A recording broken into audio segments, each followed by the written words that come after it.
जय हिंद गाइस, स्वागत है आपका मेरे चैनल पे। मेरा नाम मानस द्विवेदी है और हम पिछले लेक्चर में बात कर रहे थे मैथमेटिकल मेथड्स के बारे में।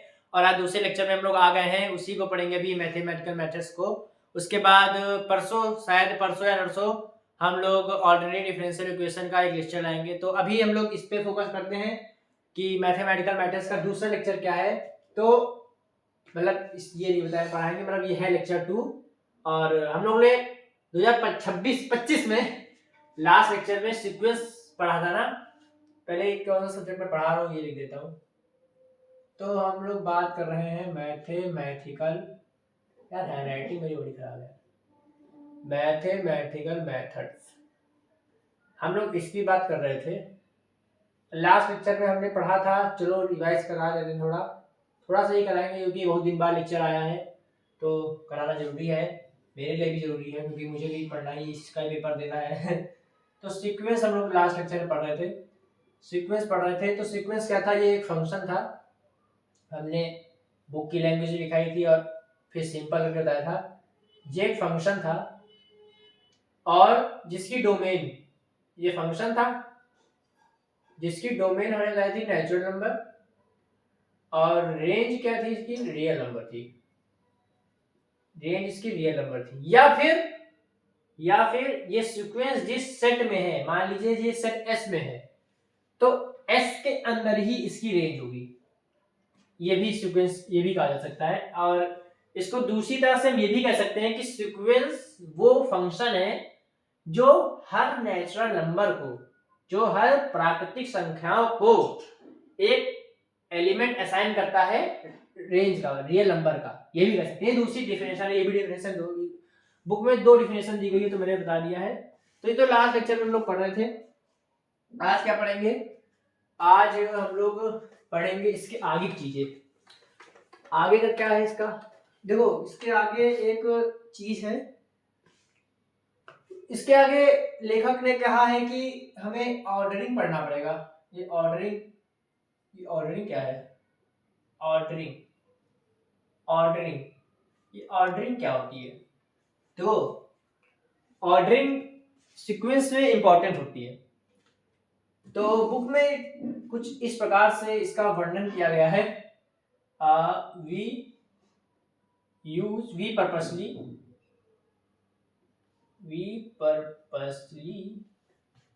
यूज parenthesis, स्पेलिंग देख लेना।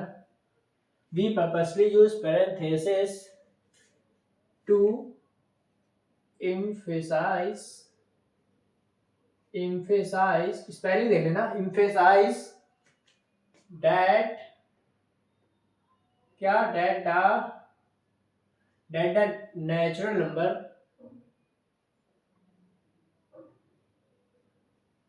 that the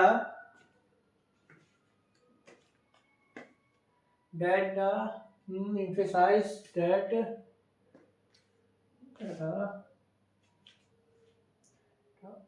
ऑर्डरिंग, जो यहाँ कुछ गलत हो गया। that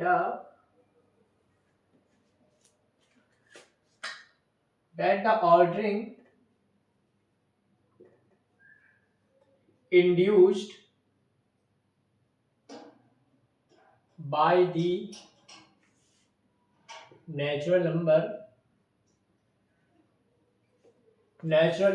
n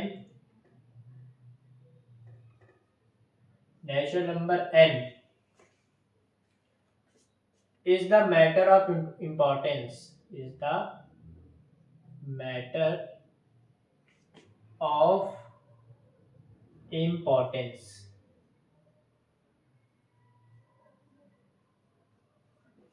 हाँ, ये क्या लिखा है, ये देखो, ये बुक में लिखा था तो मैंने यहाँ लिख दिया छाप कर, बिल्कुल यही बुक में लिखा हुआ है। और इसका मतलब क्या है, क्या कहना चाह रहे हैं? देखो, इनका मतलब यह है कि हम लोग ये आपको बताएंगे कि ये जो ऑर्डरिंग है ये क्यों इंपॉर्टेंस है, क्यों इंपॉर्टेंट है। देखो, इन्होंने ये कहा था, ये कहा है कि आप सीक्वेंस में एलिमेंट लिखते हो, सीक्वेंस में देखो इनका मतलब मैं बिल्कुल साफ बता रहा हूँ क्या कह रहे हैं। सीक्वेंस में ओनली एलिमेंट इंपॉर्टेंट नहीं होते, मतलब होते हैं लेकिन ओनली एलिमेंट नहीं देखे जाते, उनके ऑर्डर भी देखे। सीक्वेंस में ओनली एलिमेंट, रुको, सीक्वेंस में ओनली एलिमेंट नहीं, उनके ऑर्डर भी देखे जाते हैं। ऑर्डर भी देखे या इंपॉर्टेंट होते हैं, कह दो देखे जाते हैं या इंपॉर्टेंट हैं। क्यों इंपॉर्टेंट है? देखे जाते हैं। क्यों इंपॉर्टेंट है भाई, क्यों इंपॉर्टेंट है इसका बताओ। तो इंपॉर्टेंट इसलिए है कि अगर हम लोग ये ऑर्डर नहीं पढ़ेंगे ना, तो हम लोग सीक्वेंस और सेट में भी डिफरेंस नहीं कर पाएंगे अगर ये हम लोग चीज नहीं पढ़ेंगे। I still don't understand the point, समझ में आएगा? सीक्वेंस सेट बराबर, sequence is not equal to set. क्यों? अरे यार कुछ अब सीरियसली बताओ। देखो हम लोग सीक्वेंस में सीधे बता रहे हैं, अब बिल्कुल सीक्वेंस हम लोग ये वाला ब्रैकेट यूज करते हैं, सेट में ये वाला, लो बिल्कुल सीधे बता दिया, यही ये कह रहा है। क्यों ये वाला, इसमें इसमें क्या अंतर है? उन्होंने कहा है सीक्वेंस में हम ये वाला ब्रैकेट यूज करेंगे, सेट में हम लोग ये वाला ब्रैकेट यूज करेंगे। इसके पीछे एक वजह है। इसके पीछे क्या वजह है? इसके पीछे वजह ये है कि अगर हम लोग कोई सीक्वेंस ले, जैसे कोई सीक्वेंस क्या ले, जैसे x बराबर -1 की power n, where n belongs to natural number, ये ले लिया, ठीक है। अब जरा इसके एलिमेंट देखो क्या आएंगे। अब जब n बराबर 1 रखेंगे तो पहला एलिमेंट क्या आएगा? पहला एलिमेंट आएगा 1 -1, ठीक। दूसरा अगर n बराबर 2 रखेंगे तो क्या आएगा? 1 आएगा। फिर 3 रखेंगे तो ऑड पावर -1 आएगा। फिर 4 रखेंगे तो फिर +1 आ जाएगा। तो ऐसे ऐसे बढ़ता चलेगा, ऐसे ऐसे बढ़ता चलेगा। तो देखो ये सीक्वेंस हो गई, ये सीक्वेंस हो गई। तो इसमें देखो ऑर्डर इंपॉर्टेंट है। अब ऐसे हम लोग सेट, अगर इसको सेट में लिखना हो तो सेट में ऐसे लिखेंगे हम लोग -1 1। सेट में सिर्फ 2 एलिमेंट लिखेंगे हम लोग, क्योंकि सेट में हम लोग जो सेट में हम लोग ने पढ़ा था कि अगर एलिमेंट रिपीट हो रहा है, जैसे -1 -1 -1 +1 +1 +1, तो सेट में हम लोग को बार बार नहीं लिखना है, सेट में बस एक बार लिखना होता है। -1 लिख दिया और 1 लिख दिया। इसको हम लोग उल्टा, इसको हम लोग घुमा के लिख सकते हैं इसको हम लोग, क्योंकि सेट के अंदर कोई फर्क नहीं पड़ता, लेकिन हम लोग सीक्वेंस के अंदर फर्क पड़ता है। हम लोग अगर ये लिख देंगे ना इसकी जगह, कि इसकी जगह अगर हम लोग ये लिख देंगे 1 -1, तो ये गलत हो जाएगा, नहीं होगा ये।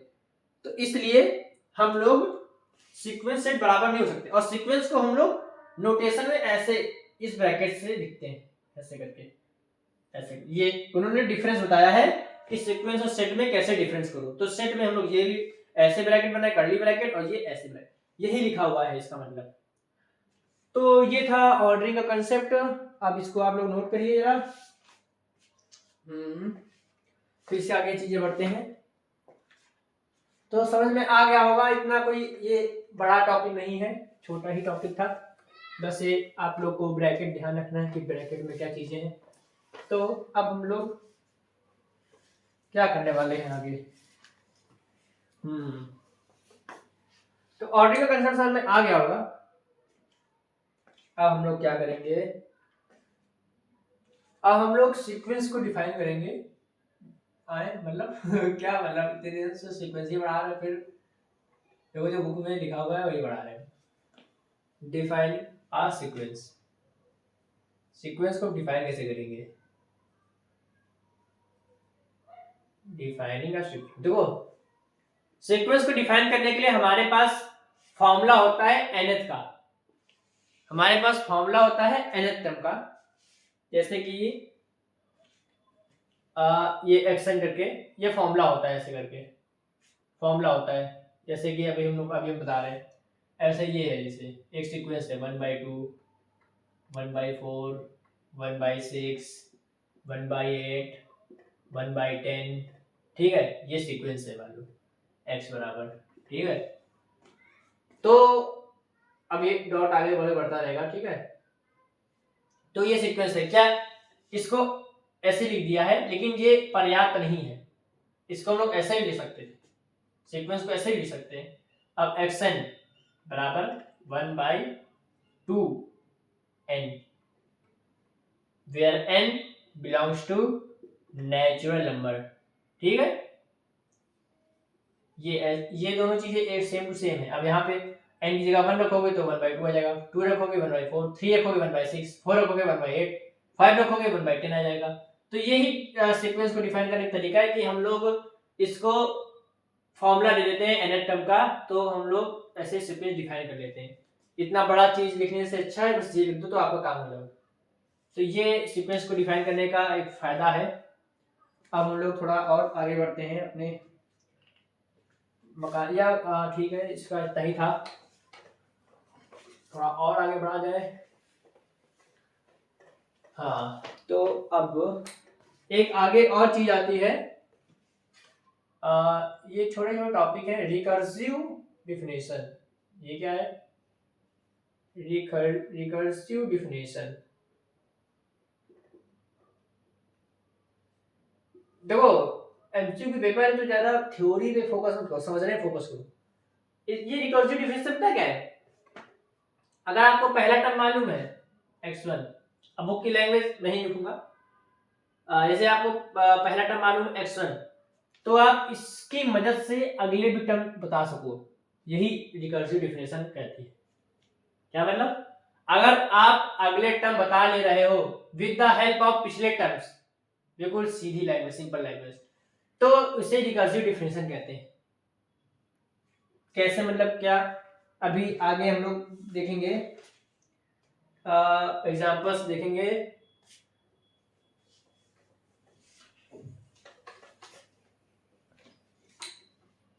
कुछ एग्जांपल आगे पहले दिए हैं कि रिकर्सिव डिफिनेशन में इतना ही था।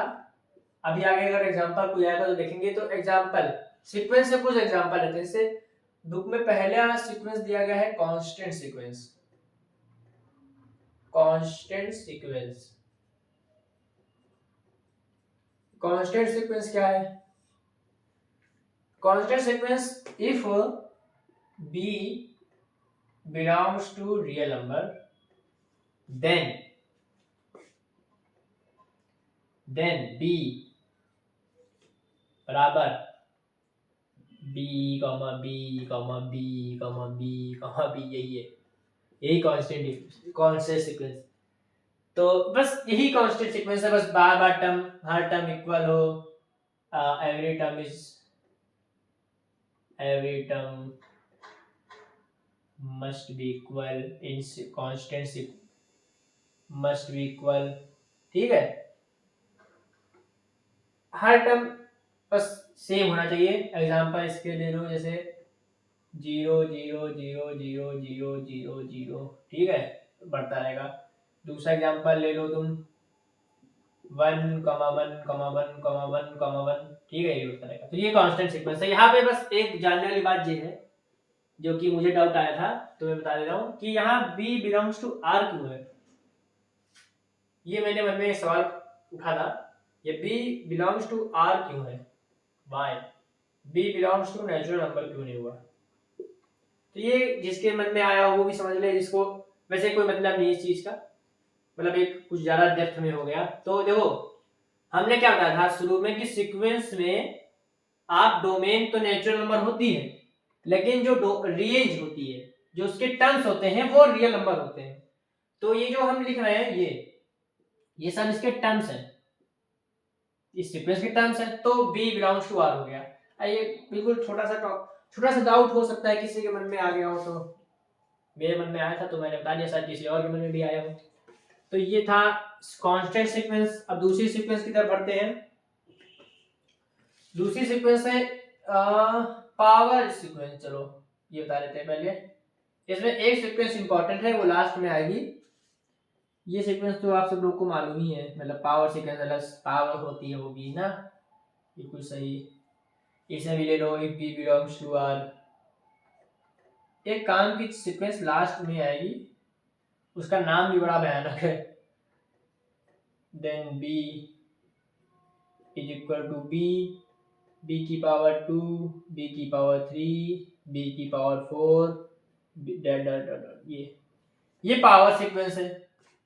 इसमें जो पावर बढ़ रही है 1 2 3 4 5, तो ये पावर सीक्वेंस हो गई। इसमें कोई ज़्यादा खास बात थी नहीं। तो डिजिटल कहाँ गया?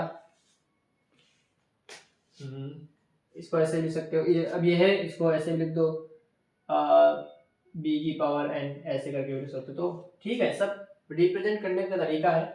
पूछ सकते हैं, वह 4 ऑप्शन दे देगा, बताएगा पावर सीक्वेंस कौन सी है, तो ऐसे ऐसे आ जाएंगे। तो ठीक है, सब लोग कर ही लेंगे क्वेश्चन, वाला कोई इतना मुश्किल क्वेश्चन नहीं है। अब तीसरी सीक्वेंस की तरफ बढ़ते हैं। अब इसके बाद जो मैथमेटिकल मेथड्स का लेक्चर आएगा, वहां से थोड़ा मजा आने लगेगा।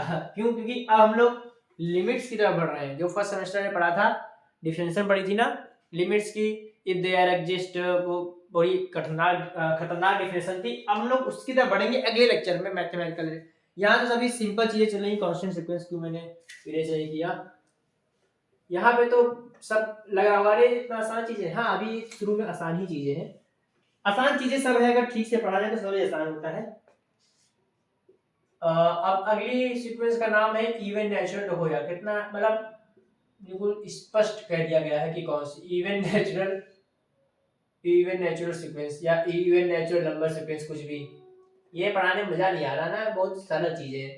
कोई क्लास 4 का बच्चा ही बता लेगा क्या इवन नेचुरल नंबर मतलब क्या। मतलब तुम्हें ये कहना चाह रहे हो ना 2n where n belongs to, हमने बना दिया x इज इक्वल टू, यही कहना चाह रहे हो ना 2n।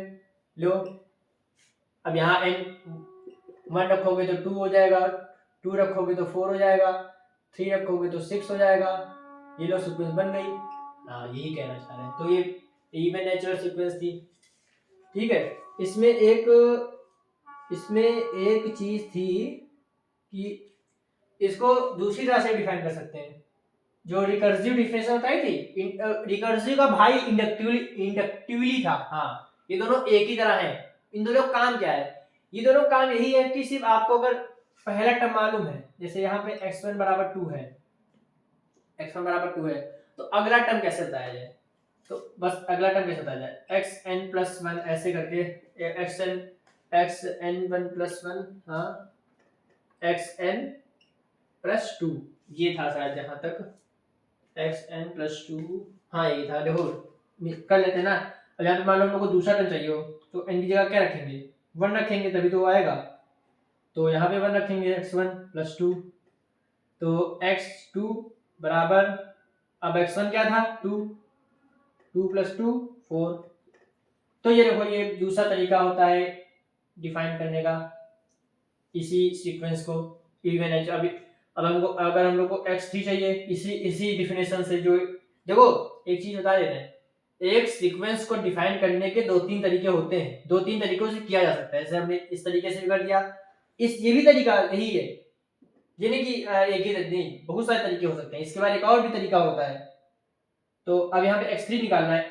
अब हम लोग को इसकी वजह से x3 निकालना, तो 3 रख दो, 6 यहाँ निकालना हो तो x3 क्या होगा, इसी डिफरेंशियल में रखो, इसी डिफरेंशियल में रखो। अब ये इस डिफरेंशियल में, तो x3 हमने n की जगह 2 रखा तभी तो आया 3, यहाँ 2 रखेंगे तभी 3 आएगा। तो x2 हो जाएगा प्लस 2 हो जाएगा। अब x2 क्या था, 4 था, प्लस में 2 जोड़ेंगे ही और 6 आ जाएगा। तो देखो ऐसे भी निकाल सकते हैं। तो ये सब तरीके हैं डिफाइन करने के सीक्वेंस को। अब आगे बढ़ते हैं। अब मेन चीज पे आते हैं, क्या है, एक और तरीका भी है, मतलब आप लोग जान लो। जैसे y1 बराबर 2 दिया है, तो y1 बराबर 2 दिया है, तो क्या yn प्लस 1 बराबर yn की y1 ऐसे लिख लो या ऐसे लिख लो, दोनों एक ही चीज है ना, लेकिन 1 पहले लिखना अच्छा लग रहा। तो ये भी ऐसे भी डिफाइन कर सकते हैं। तो अरे ऊपर ही लिख देते हैं ना इसको। ये तीसरा तरीका है सीक्वेंस, ये बहुत आसान था ना, तो मैं सोचा थोड़ा और आगे बढ़ जाते हैं। y1 प्लस yn, अब यहाँ पे कैसे, yn plus 1 is equal to y1 plus yn, इसको डिफाइन करने का यही तरीका है। अब ऐसे हम लोगों को दूसरा टर्म चाहिए। देखो यहाँ पे कंडीशन भी है, n आपका 2 या 2 से बड़ा होना चाहिए, 2 या 2 से बड़ा होना चाहिए ना, 1 रखेंगे तो क्या हो जाएगा, 1 + 2 2 आ जाएगा। ये सर अगली, सॉरी यहाँ पे ये चीज़ नहीं लानी थी, ये चीज़ आगे के लिए बचा के रखनी है मुझे शायद से। हाँ ठीक है। तो यहाँ पे मान लो हम लोग को चाहिए, यहाँ कोई भूल जाओ क्या मैंने लिखा था, भूल जाओ। ठीक है, अब यहाँ पे हम लोग को अगर दूसरा टर्म चाहिए तो n की जगह 1 रखना पड़ेगा, 1 + 1, तो y 1 तो रहेगा ही। n की जगह क्या रखा था 1, y1, y1 क्या है 2, 2 + 2 = 4, तो ये y2 बराबर 4 आ गया। तो ऐसे भी देखो 4 आ गया, यहाँ भी ऐसे भी 4 आ गया था। ठीक है, तो ये 3 तरीके हैं, ये। तो अब हम लोग मोस्ट इम्पॉर्टेंट जो काम की सीक्वेंस है, जो कि हम लोग अब पढ़ने जा रहे हैं, शायद आपने पहले नाम ना सुना हो, क्योंकि मैंने भी नहीं सुना था पहले नाम, वो पढ़ने जा रहे हैं। ये सीक्वेंस थोड़ी इम्पोर्टेंट भी कही जा सकती है, क्या इम्पोर्टेंट क्या नहीं इम्पोर्टेंट ये तो मुझे मालूम नहीं, क्योंकि मैंने तो देखा ही नहीं, मैं जानता ही नहीं यार, पहले तो कभी ये पढ़ाया नहीं मैंने, मैं खुद ही पहली बार पढ़ रहा हूँ। तो ये जो चौथी सीक्वेंस, चौथी है ना ये, पहली कांस्टेंट, फिर पावर, फिर इवन, नेचुरल, अब हाँ, तो इसको पता है बोलते पता नहीं कैसे हैं, मैंने तो फिबोनाची सीक्वेंस ऐसे प्रोनाउंस कर लिया है। ठीक है भाई, फिबोनाची सीक्वेंस ये थोड़ी इंपॉर्टेंट है, ये थोड़ी इंपॉर्टेंट सीक्वेंस है। इसमें देखो क्या होता है, इसमें आपको पहला टर्म मालूम है और दूसरा टर्म भी मालूम है। दूसरा टर्म क्या था यार, यार मैं गलत लिख रहा हूँ,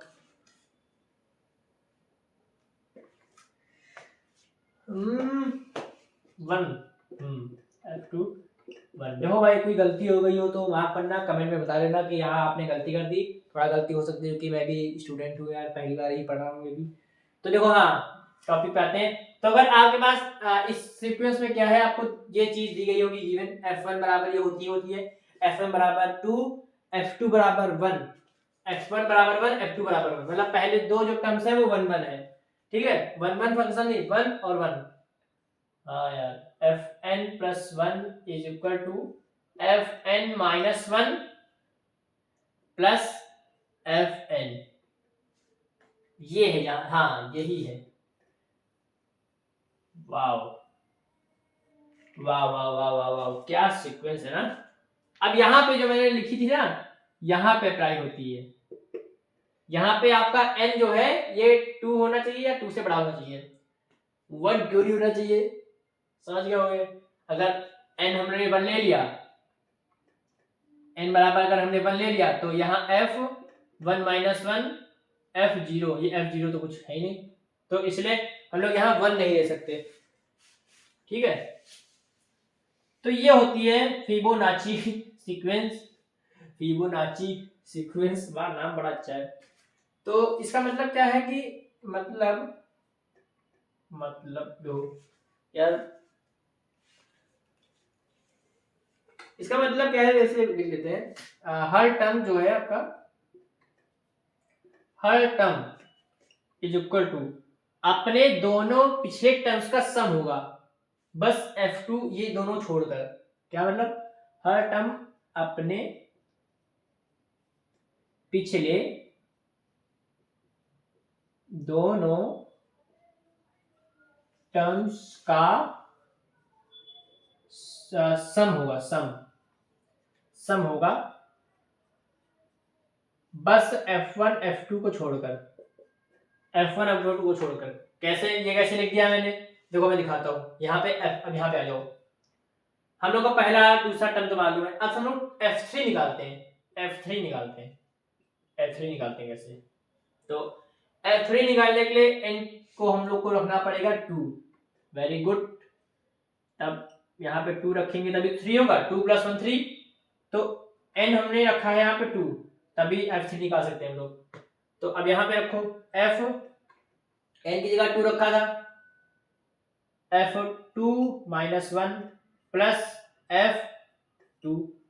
ठीक है, अब यहाँ पे F3 बराबर = F, अब यहाँ पे F1 प्लस F2। अब फिर F1 F2 हम लोग को मालूम है, F1 F2 मालूम है, रख दो वैल्यू। F1 बराबर 1 प्लस 1 इज इक्वल टू, ये हीट हुआ है 2, तो F3 बराबर आ गया 2, देयर F3 बराबर 2। ठीक है, F3 बराबर 2 निकालिए। अब हमने जो ये लिखा था, ये चीज लिखी थी, ये चीज जो लिखी थी, अब इसको देखो ध्यान से। हर टर्म अपने पिछले दोनों टर्म्स का सम होगा, बस F1 F2 को छोड़कर। F3 ले लो, F3 अगर निकालना है तो F3 के पहले क्या है, F1 है, F2 है, इन दोनों का सम करो, 1 प्लस 1 2, देखो 2 आ गया। तो फॉर्मूला वाले जो है वो इसे, और जो मेरी तरह है वो ऐसे याद रख ले। अब ऐसे मुझे F4 निकालना है, F4 निकालना है तो मैं जानता हूँ, अच्छा F4 निकालना तो अपने पिछले दोनों टर्म, इसके पिछले दोनों टर्म क्या थे, F3 F2 रहेंगे, इन दोनों का सम, F2 क्या है 1, F3 क्या है, F3 क्या है 2, तो क्या आएगा F4 बराबर 3 आएगा।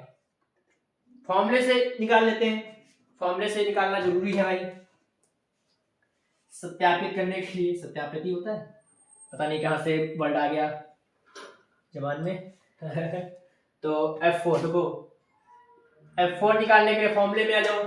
F4 निकालने के लिए F4 निकालने के लिए कैसे निकालेंगे, तो यहाँ पे F4 निकालने के लिए n को 3 रखना पड़ेगा, F3 प्लस 1 तभी तो F4 आएगा, और F1 F n की जगह 3 था, -1 प्लस F और 3, n की जगह 3 रखा है हमने।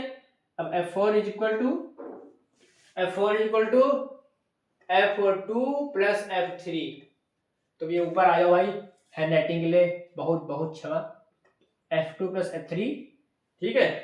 F2 क्या है, F2 कहाँ गया, F2 1, F3 क्या है, F3 हमने निकाला था 2 आया था, यहां से निकाल लो, F3 निकालना है, दोनों सम कर दो, 2 बराबर 3, ठीक है। तो F4 बराबर 3 आ गया, देखो यहां से भी यहां से भी।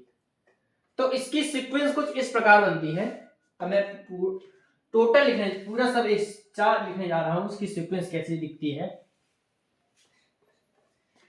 एक सीक्वेंस दिखती है ऐसे 1, 1, 2, 3, 5, 8, 13, अब देखो मैं क्या कर रहा हूँ, 1 मुझे याद नहीं है, 1 1 2, 2 प्लस 1 3, 3 2 5, 5 3 8, 8 5 13, 13 8, 13 8 21, 21 13, अब तुम करते रहो, ठीक है, 21 13 34 ना, ठीक, ऐसे करके निकलता रहेगा। तो ये फिबोनाची सीक्वेंस है, थोड़ी सी इंपॉर्टेंट मुझे लगी तो मैंने इंपॉर्टेंट लिख दिया है, सही में इंपॉर्टेंट है कि नहीं मुझे नहीं मालूम भाई बता दे रहा हूँ, देखिए मैंने पेपर नहीं देखे ना ऐसे कैसे आते हैं, अभी आगे देखेंगे जब थोड़ा एग्जाम पास आएंगे, अभी तो सब मामला सुस्ती पड़ा हुआ है ठंडी की वजह से। तो यही रहा आज का लेक्चर, इतना ही रखते हैं, यही था। अब इसके आगे हम लोग लिमिट पढ़ेंगे इसी में, और जो मैंने बहुत पहले एक बात बताई थी, क्या बात बताई थी अरे कुछ बताया था ना, अरे छोड़ो चलो। हाँ, तो अब अगले लेक्चर में हम लोग लिमिट पढ़ेंगे। परसों आपका ऑर्डिनरी डिफरेंशियल इक्वेशन का लेक्चर आएगा, और हम लोग उसमें पढ़ेंगे एग्जैक्ट ऑर्डिनरी डिफरेंशियल इक्वेशन पढ़ेंगे, वो थोड़ा बड़ा लेक्चर होगा जहाँ तक, क्योंकि इसमें थोड़े रूल्स भी हैं, और ये लेक्चर छोटा सा था और सरल था, सबसे ज़्यादा सरल था, इसमें कुछ समझने वाली बात नहीं थी, बस हाँ ऊपर ऊपर समझ लेना। और अगर फिर भी कोई अगर मुझसे गलती हुई हो, मैंने पूरा कोशिश किया गलती ना हुई हो, लेकिन अगर कोई गलती हुई हो तो मुझे कमेंट में बताना, और सॉरी उसके लिए, और धन्यवाद वीडियो देखने के लिए। जय हिंद।